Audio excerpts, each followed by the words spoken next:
the foot by torturing. In the case of Khalid Sheikh Mohammed, notwithstanding a mountain of evidence, literally a mountain of evidence, they're afraid to prosecute him because they don't want the American government to be exposed for what it truly is.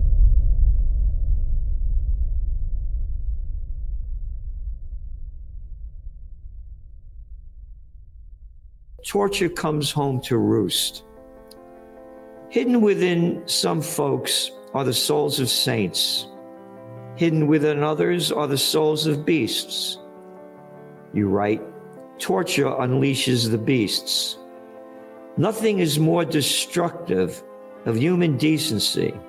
Nothing is less fruitful in seeking truth.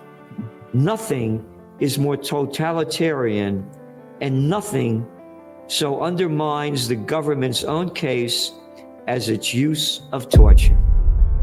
Talking about the American CIA and the American military torturing people at so-called black sites in Thailand, Afghanistan, Poland, and at the United States Naval Base in Guantanamo Bay, Cuba, which came to a head last week when a military judge did the unthinkable to the military and suppressed confessions that were given during and after torture. This is the first time the government has suffered a setback of this magnitude in 20 years at Guantanamo Bay. Jimmy Carter and Brzezinski that created the Mujahideen. Yes. To go fight the Russians. Oh, the Mujahideen that became Al-Qaeda, that Mujahideen? Yes. That nobody ever talks about? That goes... And who put it together and financed it? A guy named Osama bin Laden with his father's millions from a construction company. The American government created all this. Yep. And no one talks about it. Second thing that happened last week was Khalid Sheikh Mohammed, the alleged mastermind of 9/11, as to whose guilt there is ample evidence, but who was tortured 183 times in 6 months after his lawyers announced to the court that they were going to call his now retired CIA torturers to the witness stand to describe what they did to him. The prosecutor said, "You really want this stuff out there?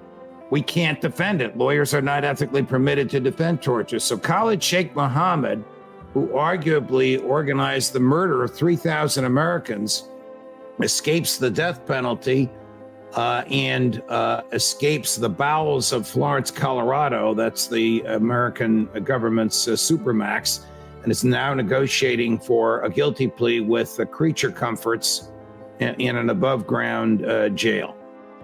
I really believe that RFK Jr. will be the next president of the United States, minus a wild card, because you can never predict the wild cards that'll be played. And one of the wild cards are, when all else fails, as you know, I say, they take you to war. And this war in Ukraine, they just keep ramping it up and ramping it up.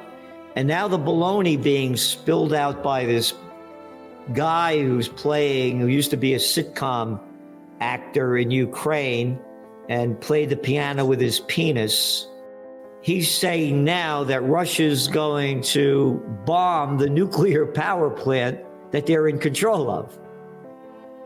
And that's making all the news. And week after week, we're seeing more and more articles coming out about the possibility of a nuclear exchange. If this happens, it's the end of life on Earth. So you have two major setbacks. Why? Because the government shot itself in the foot by torturing.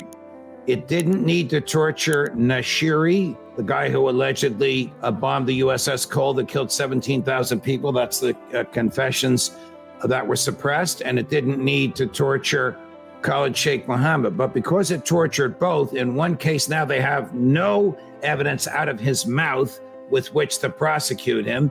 In the case of Khalid Sheikh Mohammed, notwithstanding a mountain of evidence, literally a mountain of evidence, they're afraid to prosecute him because they don't want the American government to be exposed for what it truly is. So Joe Biden, and this is not Biden's fault, this just happened on his watch. The torture occurred on George W.'s watch. Joe Biden has authorized plea negotiations between the government and Khalid Sheikh Mohammed. Did you see either of those on the front page of the New York Times or on Fox News? No. Scott Ritter, who was the nuclear weapons inspector for the United Nations, said that there were no weapons of mass destruction in Iraq, and how Biden went after him and ridiculed him. Biden, Bush, Obama, Clinton, all these tough little boys who couldn't fight their way out of a paper bag. You know, they love war. You have a quote in here about, you say, the lesson of Afghanistan is a warning that Biden has ignored. Like Bush, he doesn't care about spilling blood. Yeah, they don't care about spilling blood because it's not their blood. So if somebody's being tortured and he says to the torturers, I did it, and then they stop the torture, and a month later he says, I did it. Both statements are excludable. Neither statement is usable. These jerks thought that because inflicting this pain, they would get these guys to repeat it after the pain stopped. The courts still don't admit it. So nothing that these people said, no matter what they did to them, is admissible in the case against them. So by torturing them, the government weakened its own case against them because of George Bush and Dick Cheney's bloodlust and boasting about how rough we could be once we caught these people. Big money donors rally behind Biden as he launches his re-election bid. Isn't that great? Yeah. Big money donors. So all you people, all us people, the plantation workers of Slavelandia, you can't run for anything. It's only if you're backed by the rich. Morons and imbeciles call these campaign contributions. Adults call them bribes and payoffs. Haim Sabin, media mogul and creator of Power Rangers, said, quote, he will do all I can to have President Biden reelected for a well-deserved second term. Well-deserved? Who the hell are you talking to? Hey, I'm a billionaire, Celente. You're just a piece of crap. He's well-deserved. Well-deserved for what? What did he do to improve this country? Slime ball? Oh, I shouldn't say that. Maybe he'll have me killed.